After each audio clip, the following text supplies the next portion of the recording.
په کابل کې د چهارشنبې د ورځې د خونړۍ حملې په غبرګون مظاهرې دوهمې ورځې ته وغځېدې. دوی نن د کابل ښار د شیرپور په څلورلارې کې راټول شوي او د عدالت غوښتنه کوي. دوه تنه اعتراض کوونکو ازادي راډیو ته وویل زمانی که حکومت برای ما حق مانه و حقوق مانه و صدای مانه نشنوه و لبیک نگه و با ما حاضر نشوه، ما نمیتونیم که تصمیم مانه به پایان برسانیم. ما خواسته ما همی است که هر دو دکترای نکتاییدار استعفا بدن. د تحصن په خیمه کې دغه راټول شوي کسان د حکومت د لوړپوړو چارواکو د استعفا غوښتنه کوي.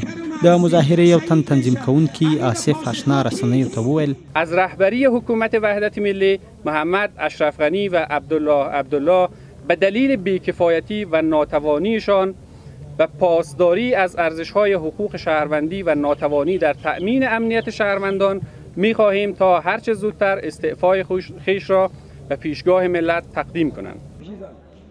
که څه هم چې دغه مظاهره پرون سهار مهال پیل شوې وه، خو وروسته په تاوتریخوالي واوښته چې په نتیجه کې 4 تنه مظاهره کوونکي ووژل شول او 15 نور ټپیان شول. د افغانستان جمهوریت ریاست وایي دوی څېړي چې پرونۍ مظاهره کومو کسانو په تاوتریخوالي بدله کړه. ابراهیم صافی، ازادي راډیو، کابل.